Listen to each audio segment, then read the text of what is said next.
पता नहीं जी कौन सा नशा करता है। आम आदमी कोरोना के साथ साथ महंगाई भी एडजस्ट करता है। नमस्कार, मेरा नाम है राज शर्मा और आप देख रहे हैं एसकेएल न्यूज़, जहां आज बात होगी सरकार के नियंत्रण से बाहर होती महंगाई की। अपना पेट काट काट कर पेट्रोल डीजल भरवाते आम इंसान की। आज बात होगी उनकी जो टैक्स देकर के भी अपने ईंधन के खर्चों को बढ़ता देखकर अपने बाकी खर्चों को कम कर रहे हैं। देखिए एसकेएल न्यूज़ की खास रिपोर्ट में बढ़ते पेट्रोल डीजल के आम आदमी पर गिरने वाले प्रकोप की कहानी। अगर कोई सत्ताधारी राजनेताओं से पूछे कि प्राकृतिक घटनाओं को रोक सकते हो, तब उनका जवाब यकीनन ना में होगा। पर जब उनसे पूछा जाए कि पेट्रोल और डीजल क्यों बढ़ रहा है, तब ना तो उनकी ना निकलेगी और ना ही उनकी हाँ। मिले जुले स्वर जिनकी आमतौर पर हमें आदत हो गई है, जैसे देखिए ये सब हमारे हाथ में नहीं है, केंद्र या राज्य इस पर लगाम लगा सकती है। देखिए दुनिया भर में तेल की कीमत बढ़ रही है, हम कोई अलग थोड़े ना हैं। देखिए हम और हमारी सरकार इस ओर काम कर रही है और जल्द ही आपको रिजल्ट देखने को मिलेंगे। अब सरकार के अच्छे दिनों के आस में हम देशवासियों ने इतना सब देख लिया है ना कि हर आम आदमी सरकार से बस यही कह रहा है, बहुत विकास कर दिए महोदय, अब बस करिए।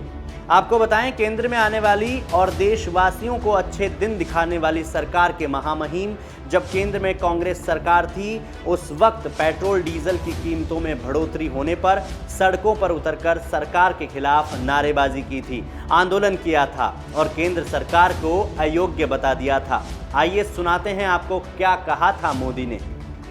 साल का रिपोर्ट कार्ड के कुछ ही घंटों में उन्होंने देश में जिस प्रकार से पेट्रोल के दाम बढ़ा दिए, ये दिल्ली सरकार की शासन चलाने की नाकामयाबी का जीता जागता सबूत है। देश की जनता के अंदर भारी आक्रोश है और इसके कारण और भी चीजों पर बहुत बड़ा बोझ होने वाला है, सरकार पर भी बहुत बड़ा बोझ होने वाला है। मैं आशा करूंगा कि प्रधानमंत्री जी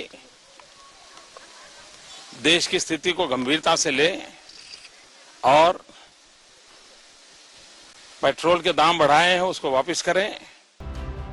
वीडियो देखने के बाद 2012 में किया हुआ उनका ट्वीट भी देख लीजिए कि कितनी चिंता थी उस समय उनको, जब पेट्रोल की कीमत 68 रुपए प्रति लीटर और डीजल की कीमत 46 रुपए प्रति लीटर हुआ करती थी।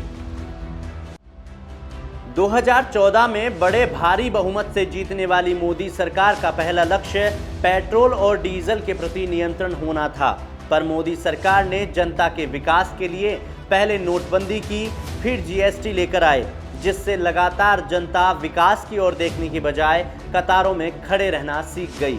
इतना ही पर्याप्त नहीं था, वैश्विक महामारी कोरोना के प्रबंधन में भी सरकार ने अपने हाथ खड़े कर दिए और ये बता दिया कि जो करना है वो जनता जनार्दन को करना है।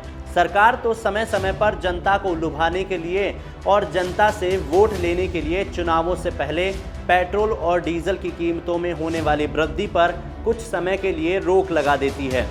कोरोना काल में 5 राज्यों के चुनाव जैसे ही संपन्न हुए, वैसे ही तेल कंपनियां 4 मई के बाद अपना असली रंग दिखाने लग गई। देश के ज़्यादातर महानगरों में पेट्रोल 100 रुपये प्रति लीटर को पार कर गया है और वहीं देश के कुछ हिस्सों में डीजल भी 100 रुपये के आंकड़े को पार कर चुका है। एक अनुमान के अनुसार ईंधन पर प्रति लीटर 40 रुपये केंद्र और राज्यों को कर के रूप में दिए जाते हैं। वेट और ढुलाई भाड़े की वजह से विभिन्न राज्यों में पेट्रोल डीजल की कीमत अलग अलग होती है। दुनिया भर में पेट्रोलियम ईंधन की मांग बढ़ने की वजह से अंतर्राष्ट्रीय बाजार में कच्चे तेल की कीमत $75 प्रति बैरल के स्तर पर पहुंच गई है। ऐसे में अभी पेट्रोल डीजल की कीमतों में और भी बढ़ोतरी देखने को मिल सकती है। आपको बताएं, जनवरी 2020 से अब तक 19 महीनों में 35% तक पेट्रोल के दाम बढ़ चुके हैं। जनवरी 2020 में पेट्रोल 80.14 रुपये और डीजल 74.56 रुपये लीटर में मिल रहा था। वहीं अभी के दामों में 35% तक की बढ़ोतरी हुई है, यानी महंगाई की मार से लोग त्रस्त हैं और इनसे आगे भी राहत मिलने की कोई उम्मीद नज़र नहीं आ रही।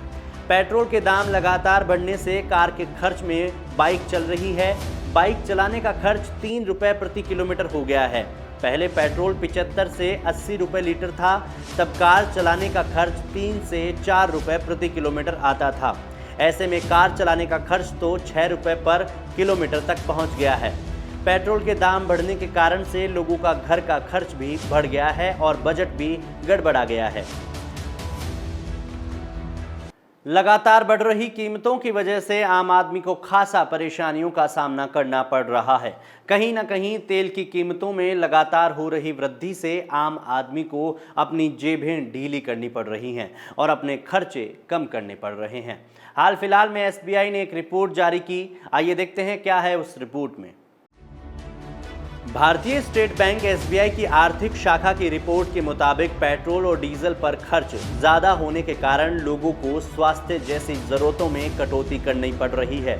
एसबीआई के मुख्य आर्थिक सलाहकार डॉक्टर सौम्या कांति घोष की रिपोर्ट के मुताबिक गैर ज़रूरी खर्च के लिए रखे पैसों में से पेट्रोल डीजल पर होने वाला खर्च जून 2021 में बढ़कर 75% हो गया है, जबकि इसी साल मार्च में ये 62% था। तेल की कीमतों में हो रही वृद्धि ऐसे समय में देखने को मिली है जब देश के ज़्यादातर परिवार कोविड महामारी और बढ़ती महंगाई के बोझ तले दबे हैं। कच्चे तेल की बढ़ती कीमतें सरकार के लिए नई चुनौती बन गई है। एसबीआई का अनुमान बताता है कि ईंधन की कीमत में हर 10% वृद्धि के साथ ही उपभोक्ता मूल्य मुद्रास्फीति 50 आधार बिंदु हो गई है। आगे उन्होंने कहा कि अन्य गैर विवेकाधीन सामान मसलन किराना तथा विभिन्न उपयोगी सेवाओं के खर्च में भी कमी आई है। इन उत्पादों की मांग में उल्लेखनीय कमी देखने को मिल रही है। वहीं आपको बताएं, तेल कंपनियों ने सप्ताह के पहले दिन सोमवार यानी 12 जुलाई को पेट्रोल के रेट में 28 पैसे प्रति लीटर की बढ़ोतरी की है, तो वहीं डीजल 16 पैसे प्रति लीटर सस्ता हुआ है। दिल्ली में पेट्रोल की कीमत 101.19 रुपये और डीजल की कीमत 89.72 रुपये हो चुकी है और देश की आर्थिक राजधानी कही जाने वाली मुंबई में पेट्रोल की कीमत 107.20 और डीजल की कीमत 97.29 रुपये हो चुकी है। 22 जून को राहुल गांधी ने तेल की बढ़ती कीमतों को देखकर एक वीडियो शेयर कर ट्विटर पर लिखकर सरकार पर कटाक्ष किया और कहा, पेट्रोल डीजल के दाम कब कम होंगे, जब अगले चुनाव होंगे। इसके बाद नितिन गडकरी का भी एक बयान सामने आया। इस बयान में उन्होंने आम जनता को महंगे पेट्रोल के बोझ से बचने का रास्ता बताया है। उन्होंने कहा कि जल्द ही हम लोग पेट्रोल पंप पर इथेनॉल की सुविधा देंगे, जो कि पेट्रोल डीजल से कम रेट्स पर उपलब्ध होगा। इथेनॉल के उपयोग से आपकी कम से कम 20 रुपये प्रति लीटर तक की बचत हो सकती है। अब आने वाले दिनों में देखना होगा कि सरकार इस और क्या कदम उठाती है या हर बार की तरह मूक दर्शक बनकर सिर्फ और सिर्फ देखती रहती है। फिलहाल के लिए इतना ही। आप देखते रहिए SKL न्यूज़।